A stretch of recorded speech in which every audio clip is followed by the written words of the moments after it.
आइए देखते हैं क्वेश्चन नंबर 4 का 5th पार्ट क्या कहता है। भाई प्रश्न कह रहा है कि सबसे पहले तो आप चेक करिए कि ये एपी है, और यदि एपी है तो इसके 3 टर्म और निकालिए।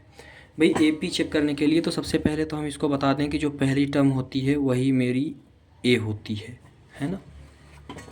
फर्स्ट टर्म को हम ए से दर्शाते हैं। अब एपी के लिए हमको कम से कम डी निकालने पड़ेंगे, है ना।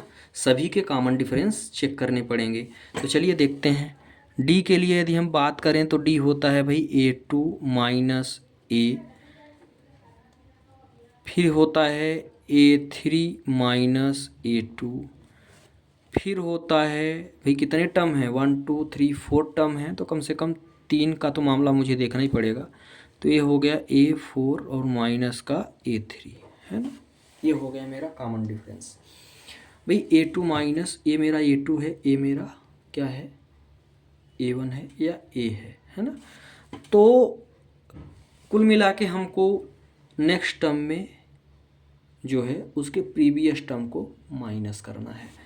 तो भैया A2 मेरा है 3 प्लस रूट का 2 है, और यहाँ से हमको माइनस करना है 3 को। तो जब मैं इसको सॉल्व करूँगा तो 3 से 3 तो मेरा क्या हो गया, कट गया, है ना।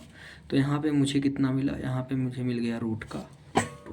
पहले का कॉमन डिफरेंस तो मेरा आ गया। सेकंड की बात करते हैं। इस टर्म से इस टर्म को घटाना है, मतलब क्या बचा 3 प्लस, ये थोड़ा सा कॉम्प्लिकेटेड दिख रहा है ना। तो 3 प्लस सॉरी कुछ तो यहाँ पे हाँ 3 प्लस 2 रूट 2 है, ये 3 प्लस 2 रूट 2, और माइनस में मैं यही करूँगा जो करूँगा, है ना। तो 3 प्लस 2 रूट 2 तो है ये मेरा, ये टर्म मैंने उतार दी ये वाली। अगली टर्म के लिए ये है, तो जब ये माइनस करूँगा तो ये दोनों टर्म मेरी क्या हो जाएंगी, दोनों टर्म मेरी हो जाएंगी माइनस। ध्यान से देखिएगा, यदि मैं इसको यहीं सिंप्लीफाई करना चाहूँ, किया क्या, ये मेरा पॉजिटिव टर्म है दोनों। यदि मैं A2 मेरा पॉजिटिव है, ध्यान से देखना A2 मेरा क्या है, पॉजिटिव है। तो यदि मैं ये माइनस है, इसको यदि मैं कोष्टक में ले लेता हूँ पूरी टर्म को, है ना, तो ये -3 हो जाएगा, क्योंकि ये पॉजिटिव वैल्यू है। माइनस का मल्टीप्लाई यदि मैं कोष्टक तोड़ता हूँ तो ये -3 हो जाएगा, और ये भी पॉजिटिव है √2। तो यहाँ से जब ये कोष्टक टूटेगा तो ये भी माइनस का √2 हो जाएगा। ठीक है, तो यहाँ तक तो कोई दिक्कत नहीं होनी चाहिए। अब आगे की बात करते हैं। तो यहाँ से 3 से 3 तो मेरा क्या हो गया, कट गया। यहाँ पे √2 है और ये है 2√2, है ना। ये √2 और 2√2, तो ये भी 2√2 से 1√2 को यदि हम घटा देते हैं तो यहाँ भी मेरा रूट का 2 बचेगा, कोई दिक्कत नहीं होनी चाहिए, है ना। आगे की बात करते हैं। तो इस टर्म से अब इस टर्म को मुझे सब्ट्रैक्ट करना है। तो यहाँ से यदि हम बात करें तो ये हो गया 3 प्लस 3√2, ये जो चौथी टर्म है ये यही है 3 प्लस 3√2, माइनस यहाँ पे मैं कोष्टक ही लगा देता हूँ क्योंकि इस टर्म में मैंने डायरेक्ट कर दिया था, यहाँ पे उस चीज़ को समझा देते हैं। तो यहाँ पे क्या बचा, यहाँ पे है भाई जो इसके प्रीवियस टर्म है वो है 2√2, है ना। अब इसको यदि मैं सॉल्व करता हूँ तो ये क्या हो जाएगा, ये हो जाएगा 3 प्लस 3√2, ये तो रहेगा, माइनस का 3 हुआ, क्योंकि इस माइनस का कोष्टक यदि मैं हटाता हूँ तो माइनस का 3 हो गया, और यहाँ पे बच गया 2√2। ठीक है, 3 से 3 कटा, तो इसका भी यदि मैं 3√2 से 2√2 को माइनस करता हूँ तो यहाँ पे भी मुझे माइनस का रूट का 2 मिलने वाला है। भाई इसमें मैं देख रहा हूँ कि मैं जितने डी निकाले हैं, ये मैंने जो भी टोटल डी निकाले हैं सारे डी मेरे √2 ही आ रहे हैं, मतलब सेम आ रहे हैं। तो यहाँ पे आप लिख देंगे डिफरेंस इज सेम,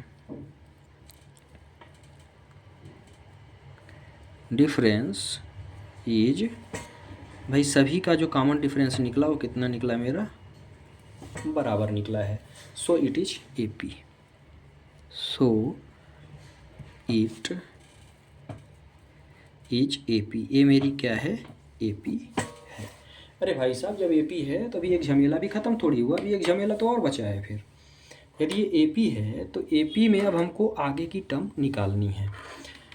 अब ध्यान से देखिएगा 1 2 3 4 टर्म तो इसने दे दिया और बोला 3 टर्म अभी आपको और निकाल के देने हैं। 3 टर्म और निकाल के देने हैं मतलब 4 टर्म तो है, तो मुझे 5वीं टर्म निकालनी है। 5वीं टर्म क्या होती है? ये होती है a+4 का d, है ना, a+4d। तो क्या होगा, a तो मेरा दिया हुआ है 3 और प्लस 4d है, मतलब 4√2। 5वीं टर्म मेरी निकल गई, कुछ भी नहीं करना इसमें। 6वीं टर्म की बात करते हैं। मिनिमम मुझे 3 टर्म निकालने हैं। ये होता है a+5d, 6 टर्म है तो ये होता है a+5d। a मेरा 3 ही है, पहले ही बता दिया, तो ये हो गया 5√2। कोई दिक्कत नहीं है यहाँ तक।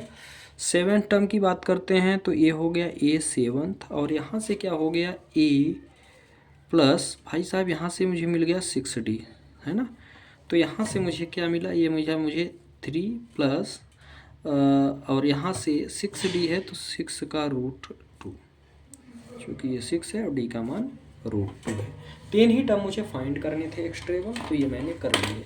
अब हम AP की बात करते हैं तो AP थोड़ा सा ये लिखने में लंबी जाएगी, है ना, क्योंकि पहली टर्म तो 3 है, दूसरी टर्म क्या है भाई 3 + √2 है, तीसरी टर्म क्या है 3 + 2√2 है, फिर चौथी टर्म 4 सॉरी ये तो 3 ही है ना, ये तो 3 ही है, प्लस 3√2 है। यहाँ तक तो ये ऑलरेडी दिया ही हुआ है। अब हमने आगे निकाला है उसको भी लिख देंगे, तो 3 + 4√2 और 3 + 5√2 और 3 + 6√2। इस तरह से ये भी प्रश्न हमारा क्या हुआ, और आगे हम इसको निकालते चले जाएंगे क्योंकि ये सीरीज हमारी इनफाइनाइट तक जा रही है। तो इस तरह से क्वेश्चन नंबर 4 का 5th पार्ट भी यहाँ पर समाप्त होता है। आप इसका स्क्रीनशॉट ले सकते हैं।